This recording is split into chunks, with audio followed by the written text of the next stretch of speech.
While humanity sleeps, a king rules their dreams. But what happens when the king of dreams disappears? In 1916, a man made the mistake of his life. He tried to cheat death. Roderick Burgess wanted to bring back his son who had died in the war, but the spell went wrong. Instead of death, he captured something far worse, Dream himself, Morpheus. Stripped of his tools of power, a pouch of sand, a helm, and a ruby, Morpheus becomes a helpless trophy. His fall unleashes chaos in the waking world, an epidemic of sleeping sickness that plunges millions into an eternal coma or condemns them to a maddening insomnia. The king's absence was the opening hell had been waiting for, and the first to take advantage of it is the Corinthian, a rebellious nightmare created by Dream, who whispers in Burgess's ear the secret to keeping his prisoner contained. The binding circle is intact. The circle will not be enough.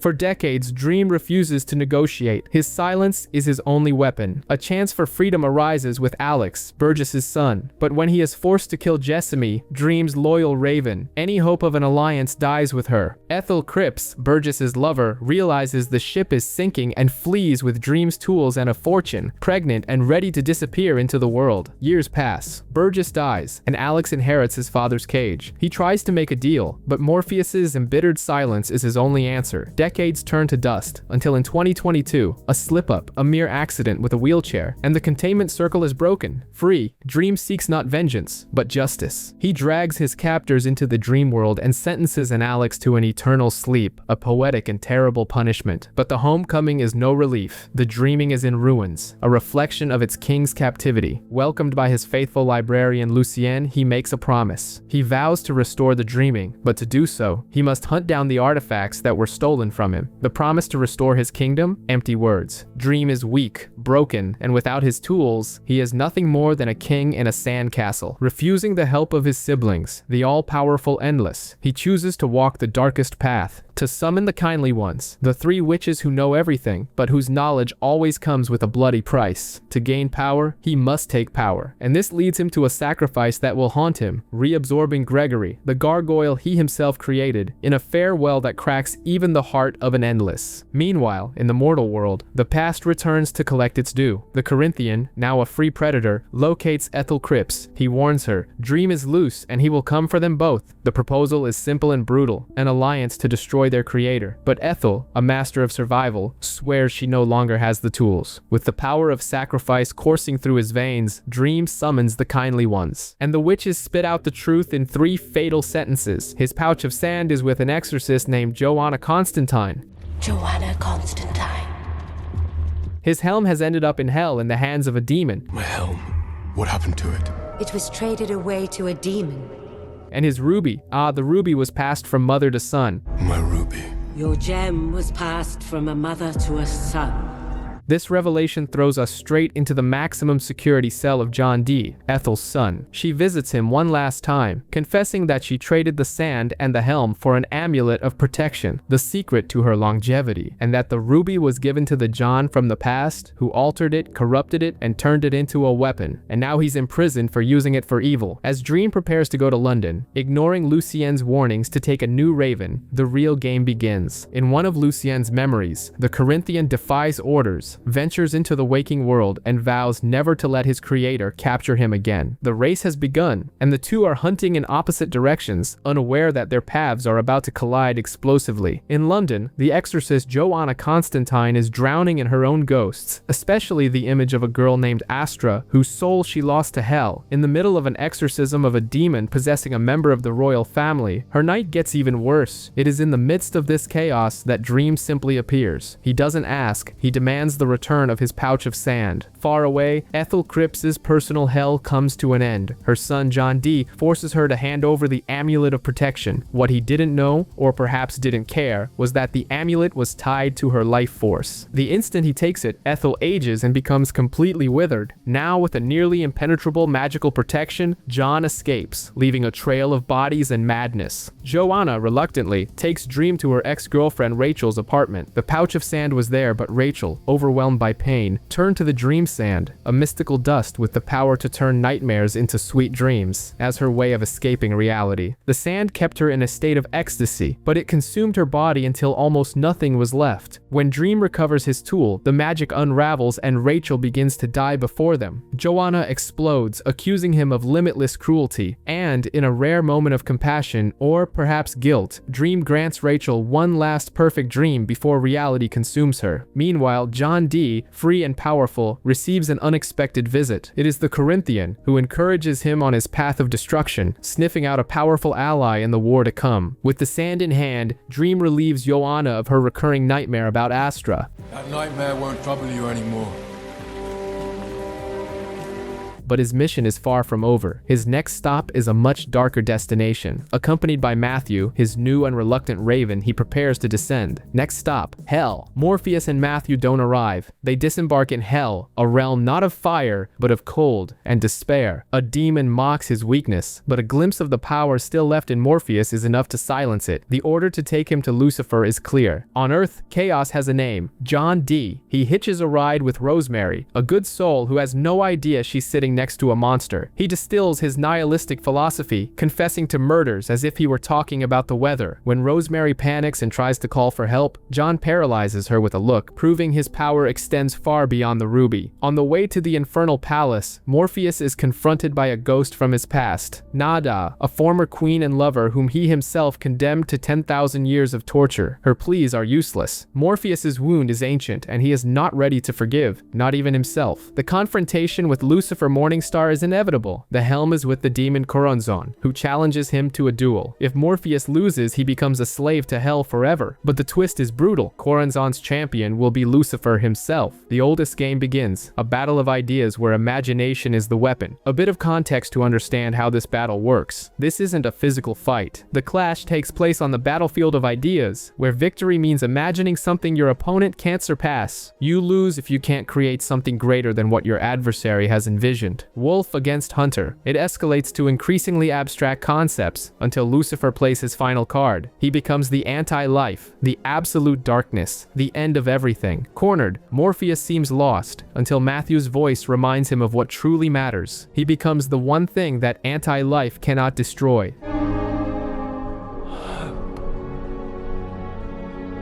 Defeated, humiliated before his entire kingdom, Lucifer hands over the helm but vows that while the game may be over, the war is far from finished. Upon recovering his artifact, Morpheus senses that something is wrong. The ruby has been altered and he loses it once again. And far away, John Dee arrives at his destination, ready to use the jewel's corrupted power to save the world by plunging it into a nightmare. The ruby's corrupted power is a poison. The altered jewel's connection drains Morpheus's strength, and he collapses in the waking realm. While the King of Dreams is vulnerable, John Dee settles into a 24-hour diner to begin his sadistic social experiment. With the ruby in hand, he rips away the veil of reality, forcing everyone inside to abandon their lies. What begins as an exercise in brutal honesty quickly devolves into a psychological bloodbath. Toxic secrets, betrayals, and dark desires bubble to the surface. The social mask falls, and what remains is the purest savagery. The tension explodes into paranoia, violence, and self-destruction, while the TV reports that the world outside is heading down the same path. When Morpheus finally recovers, he confronts John at the epicenter of the chaos. He tries to explain that it's dreams and the little lies we tell ourselves that keep humanity sane. But John, blinded by arrogance, believes he can drain all of Morpheus's power for himself. He uses the ruby against its master, but the jewel can't take it. The power overwhelms the artifact, and all the stolen energy flows back to its rightful owner. Morpheus rises, more powerful than ever. He spares John, returning him to the sanatorium, trapped in a dreamless sleep. With his 3 tools recovered, Morpheus's journey seems to be over, but in the shadows, his sibling Desire smiles. The plan was never John Dee's, it was theirs, and the first move was a success. The war between the Endless is just beginning. Victory? Not even close. With his power restored, Morpheus feels emptier than ever. It is then that his older sister Death appears to give him a reality check. Tired of his self-pity, she takes him on a workday, showing him how she guides souls with compassion and kindness, not as a reaper, but as a friend. The lesson lesson is clear. Their purpose is not about themselves, it's about serving. They need humanity as much as humanity needs them. The conversation sparks something in Morpheus. He remembers a commitment his captivity forced him to break, the centennial meeting with Hob Gadling, a man whom, in 1389, he cursed or blessed with immortality. The narrative flashes back, showing their encounters every 100 years. Hob experiences it all: wealth, misery, love, loss. But at every meeting, even in the worst of times, his answer is the same. He wants to keep living. Are you crazy? Death is a mug's game. I've got so much to live for. The 1889 meeting ends in a fight. Hob dares to suggest that Morpheus doesn't visit him out of curiosity, but out of loneliness. He needs a friend. Offended, Morpheus leaves. Back in the present, 1989. 100 years have passed. Hob waits in the same pub, convinced his only friend has abandoned him, but Morpheus appears. Swallowing centuries of pride, he admits the truth. It is impolite to keep one's friends waiting. The friendship is reaffirmed, a bond forged over centuries of human history. But this newfound peace does not go unnoticed. In their gallery of mirrors and flesh, desire smiles. The next plan against their brother is already in motion, and this time it will be far more personal. The story of Rose Walker begins with a broken promise and a farewell that would haunt her forever. The separation from her younger brother Jed, far away, in a realm made of carnal desire and mirrors. The entity Desire reveals its new trump card to its twin sister, Despair. The weapon is not an object, but a person, a dream vortex, a human named Rose Walker, with the power to suck everything into herself, even the king of dreams himself. In the present, Rose and her friend Lyta Hall are broke, trying to find Jed. Hope seems dead, until a bizarre offer emerges. A mysterious foundation wants to pay Rose to go to London to tell her family's story. Desperate, they accept. In the dreaming, Lucien rushes to warn Morpheus. 3 of his most powerful creations have disappeared: Galt, the shapeshifter, Fiddler's Green, a sentient region, and worst of all, the Corinthian. When Lucien mentions rumors of a vortex, Morpheus reveals his plan. He will not hunt the fugitives. He will use the vortex's power of attraction, Rose, to bring them to him. He sends Matthew to watch over her, a pawn in a game she doesn't even know she's playing.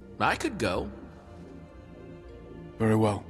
In London, the mystery deepens. Rose meets her great-grandmother, Unity Kincaid, one of the original victims of the sleeping sickness. Unity slept for a century, and during that time, she gave birth to Rose's grandmother, linking their bloodlines in a way that defies logic, possible only because Morpheus had been imprisoned. Meanwhile, a cult of serial killers calling themselves the Collectors plans its annual convention. The guest of honor is absent, so they decide to lure the legend, the Corinthian, and to do so, they begin killing in his name. With financial help from Unity, Rose and Lyta move to Florida to find Jed, settling into a bizarre boarding house. That night, Rose is attacked but saved by Gilbert, one of the tenants, a gentleman with surprising fighting skills. In the dreaming, the news reaches Lucien, but there is a bigger problem. Jed Walker has completely vanished from dreams. Lucien suspects Galt. The Collector's plan works. The Corinthian finds them and, in a twist, agrees to be the guest of honor, announcing he will bring a date, the vortex. When Rose finally falls asleep, she comes face to face with Morpheus. But the final image reveals the terrible truth. Jed isn't just lost. He is a prisoner, abused by his foster parents, living a nightmare from which Rose may not be able to save him. Rose's encounter with Morpheus in the dreaming isn't a dream. It's a briefing. He explains the brutal truth. She is a vortex, an anomaly with the power to walk between dreams. But he makes a promise. He will help her find Jed. Meanwhile, in a dream created by the nightmare Galt, Jed is a superhero named Sandman, a refuge from his abusive life. But even this escape is cut short, and he wakes up back in his basement. In Florida,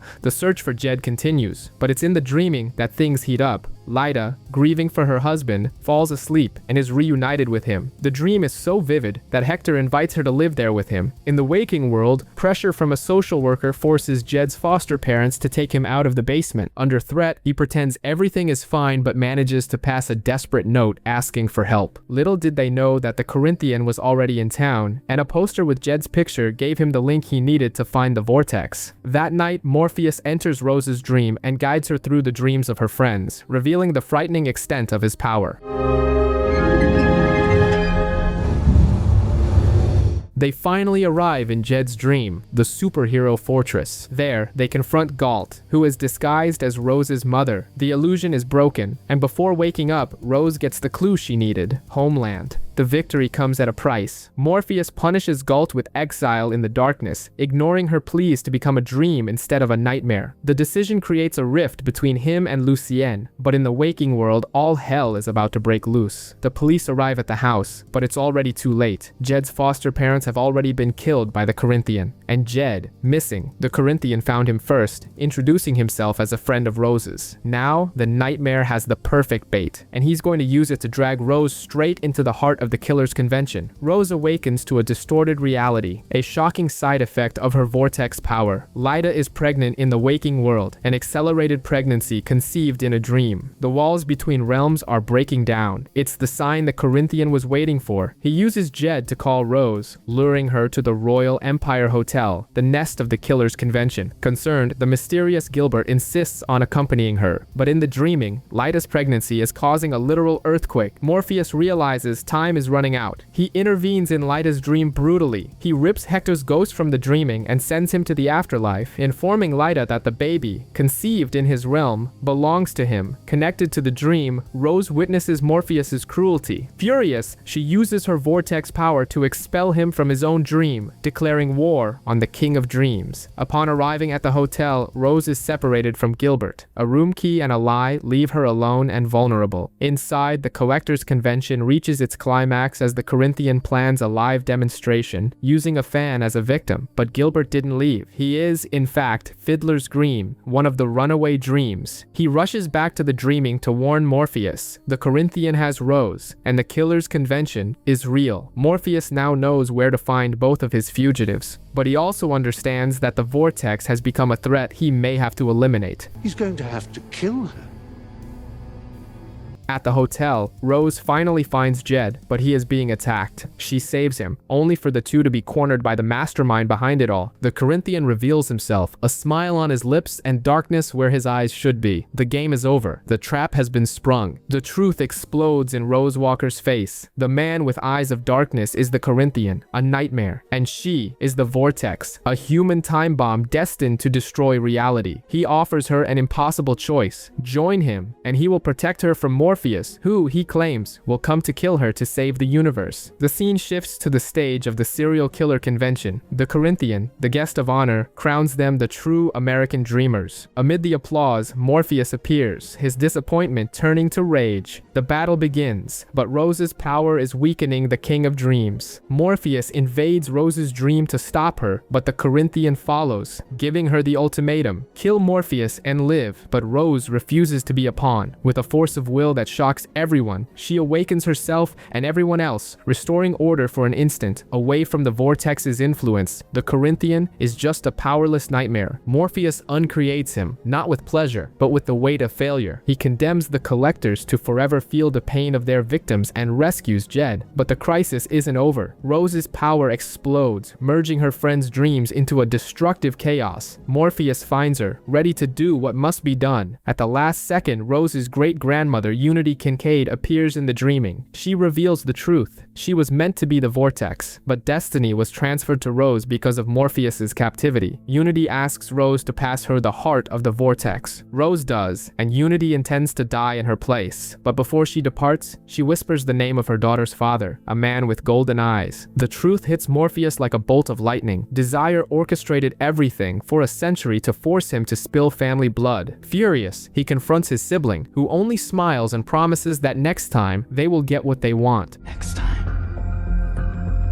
I'll drop that.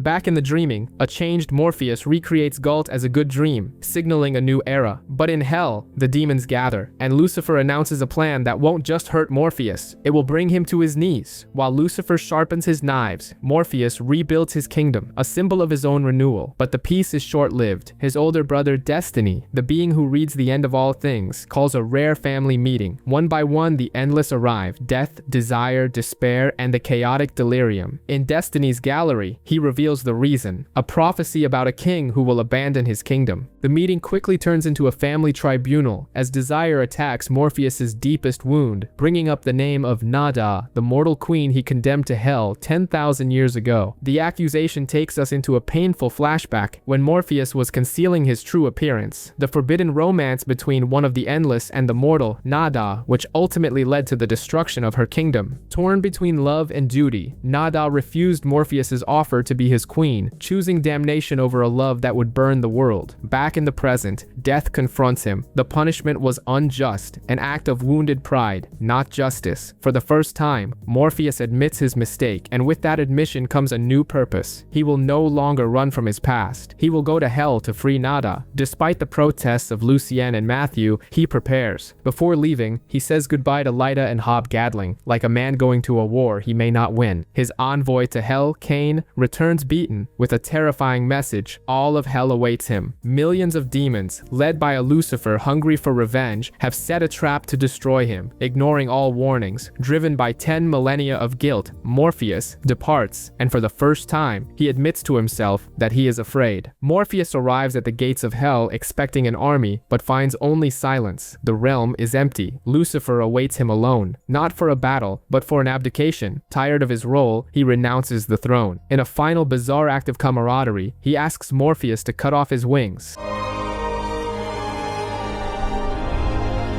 And then he is gone, but not without leaving a poisoned gift. The key to hell, the responsibility, the power, and the target on his back are now Morpheus's, a vengeance far more subtle and dangerous than any war. Back in the dreaming, the key transforms Morpheus's realm into the most coveted place in the universe. Delegations from every pantheon flood his gates: Odin, Thor, and Loki, gods of chaos and order, fairies, and the evicted demons themselves, now led by the general Azazel. Everyone wants hell. Morpheus holds a banquet to hear their proposals, but the tension is palpable. Even angels from heaven, Remiel and Duma, arrive to observe. Odin offers the location of Morpheus's lost brother in exchange for the key, hoping to prevent Ragnarok. Others promise reforms and alliances, but it is Azazel who plays the dirtiest card. He offers Morpheus the chance to take revenge on an old enemy, but more importantly, he offers Nada, whom he holds hostage. If Morpheus refuses, her soul will be consumed. Morpheus's decision is no longer about the fate of a kingdom.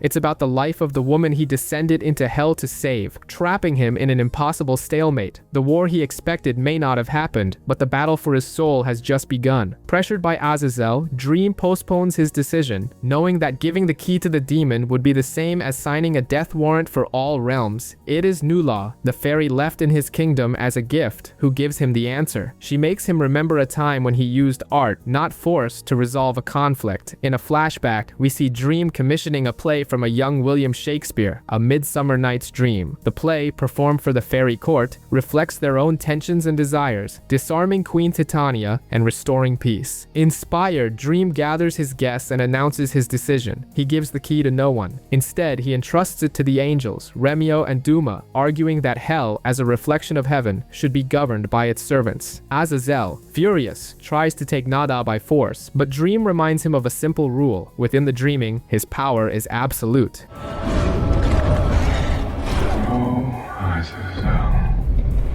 He imprisons the demon with a gesture, leaving everyone else in shock. With the decision made, the guests disperse. Odin accepts defeat, and the fairy envoy reveals that Loki was disguised among them. Dream forces him into a future debt in exchange for his freedom. Finally, he is alone with Nada. He apologizes for 10,000 years of pain, but she rejects him. She does not want to be his queen. She chooses to be reborn in the waking world, free of him. Her last words strike him like a dagger. What he feels isn't love, it's the desire for what he cannot have. He has freed her, but in the process, he is left alone and heartbroken. Still recovering from Nada's rejection, Dream's palace is invaded by Chaos Incarnate, his sister, Delirium. She is convinced that finding their lost brother, Destruction, is the only thing that can fix a universe that seems broken. Dream refuses, until his twin Desire provokes him, accusing him of wanting to use the quest as an excuse to find Nada again. His pride stung. Dream agrees to help Delirium. The search is a disaster from the start. The first target on Delirium's list dies in a bizarre accident seconds before they arrive. The next, the former goddess Ishtar, now a dancer, ignores Dream's warning and decides to perform one last divine dance. The club explodes, killing her and the mortal driver who accompanied them. Through the smoke, Desire appears, blaming Dream for the deaths and cruelly revealing to Delirium her brother's true motivation. Feeling betrayed and used, Delirium turns against Dream. In a fit of pain and fury, she closes her realm to him and Desire, disappearing and leaving Dream completely alone. Abandoned by his family and surrounded by the tragedy he seems to drag with him wherever he goes. The quest for redemption has turned into a path of destruction. Defeated and isolated, Dream returns to his realm and orders Lucienne to investigate who is sabotaging his search. He remembers an old conversation with Destruction, who predicted that science would bring a destruction he was not willing to govern. And then follows my time, brother. The age of fire and flame. The answer, however, comes from his sister, Death. She finds him at the funeral of Wanda, the driver, and comforts him with a simple truth: it's too late for the dead, but not for the living. She encourages him to reconcile with Delirium before guiding Wanda's soul to the afterlife. Following her advice, Dream goes to Delirium's realm and offers a sincere apology, admitting his guilt without expecting forgiveness. The gesture works. They decide to continue the search together, but this time by asking their family for help. They visit Destiny, who warns them to give up. When they insist, he reveals the shocking truth: the only oracle who can help them is Dream's son, Orpheus. The revelation throws Dream into a whirlwind of painful memories. The tragedy of Orpheus and Eurydice, his son begging for help to rescue his beloved from the underworld. Dream's cold refusal, the desperate journey of Orpheus to reclaim his wife, his music that enchanted Hades, and the breaking of a simple pact: if he didn't look back, she would be his again. And the worst part, Orpheus, torn apart by a cult, reduced to an immortal and suffering head. Dream found him but refused to grant him death, forbidden from spilling family blood, abandoning him to an eternity of agony. Back in the present, the pain of this memory nearly breaks him, but with Delirium by his side, he now has a new purpose: to confront the son he abandoned. In 1789, in the midst of the French Revolution, Joanna Constantine receives an impossible visitor, the King of Dreams. The mission: to rescue his son, Orpheus. Using an aristocrat's head as bait, Joanna infiltrates a crypt and finds her target, the living, talking head of Orpheus. But their escape is intercepted by Robespierre, who confiscates the head, determined to destroy what he sees as superstition. In a dream, Morpheus gives Joanna an instruction: ask him to sing. Taken to the catacombs at the moment of execution, she does. Orpheus's song mesmerizes Robespierre and his men, a melody so powerful it brings an end to the reign of terror. Joanna takes Orpheus to a Greek island, where he is cared for by priests. As they part, he asks her to tell his father that he misses him. Centuries later, Dream and Delirium arrive on the same island. Orpheus reveals Destruction's whereabouts but exacts a price, a favor to be paid in the future. They find Destruction living a simple life, determined not to return. He explains that change is inevitable and he no longer wants to be its agent. He bids them a final farewell, leaving a piece of advice: love is the only valid reason. Out of love.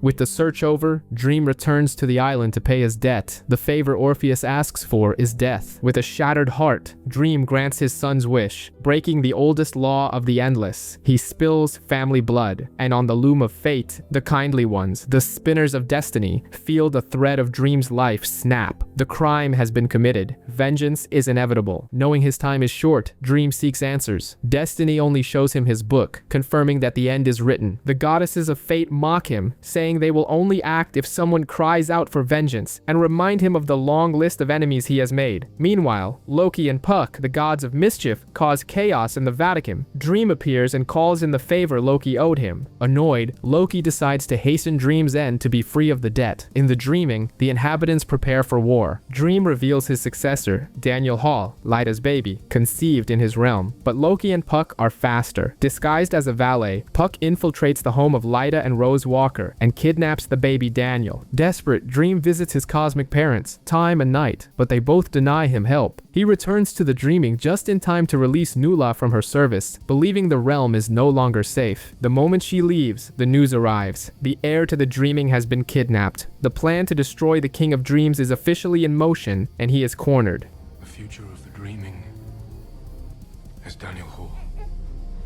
Nula isn't running away. She's going to Fairy to recruit an army, but her queen refuses. In the waking world, Loki and Puck, disguised as detectives, manipulate Lyta Hall, planting a handful of sand to frame Dream for her son's kidnapping. The kindly ones appear to Lyta in a dream, feeding her hatred with riddles. Dream recruits Joanna Constantine one last time. The investigation leads them back to Lyta's house, where Dream's coldness causes a fight with Joanna. She accuses him of being on a suicide mission, seeking punishment for Orpheus's death, and sends him back to the dreaming. Her words hit him. Inspired by a visit to his friend Hob Gadling, Dream corrects a past mistake and frees Alex Burgess from his eternal sleep. He finds Puck, who, having grown fond of the baby, was about to return him. Dream offers to free Loki from his debt in exchange for Daniel, but it's a trap. Loki had been posing as Morpheus all along, mocking his naivety. They walk away, making it clear the game is far from over. Far away, Loki and Puck execute the final act. They pretend Daniel died in a fire, and Loki personally shows Lyta a photo of the scene. Devastated, her grief transforms into an uncontrollable desire for vengeance against Dream. The petition has been made. The kindly ones now have a reason to act. In the dreaming, a new Corinthian is born, with fragments of the first one's memories. His mission, to find Daniel Hall. To guide him, Morpheus recruits a reluctant Joanna Constantine, giving her an Eagle Stone, a fail-safe device to destroy the nightmare if necessary. A visit from Delirium brings a spark of hope to Morpheus. A vision of multiple destinies suggests the future is not immutable. In the waking world, Joanna and the Corinthian follow Loki's trail to a crime scene. Using his macabre ability, the Corinthian reads the victim's eyes and discovers the trickster god's whereabouts. They find his accomplice, Puck, who, feeling betrayed, reveals everything. Loki's true plan is diabolical. He didn't kill Daniel. He transformed him into pure Dream, a potential new Lord of Dreams.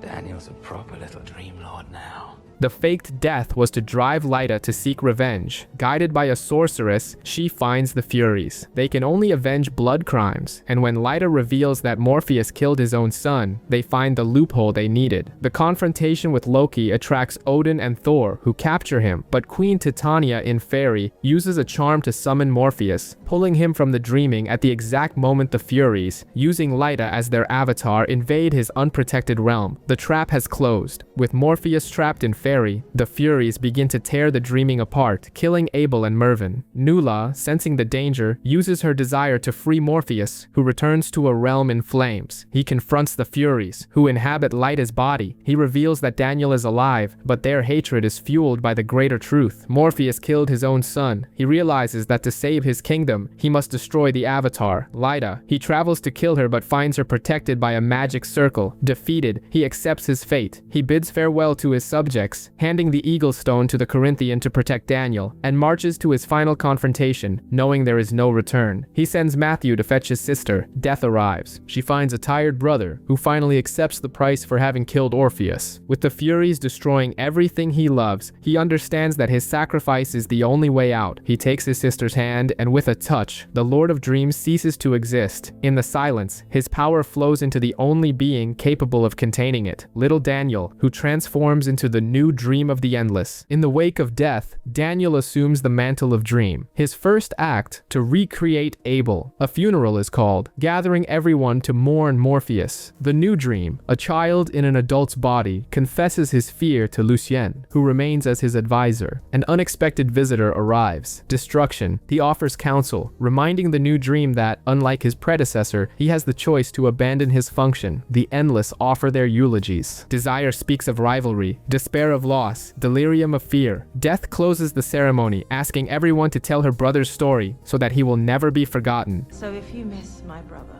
if you don't want to forget him, tell his story.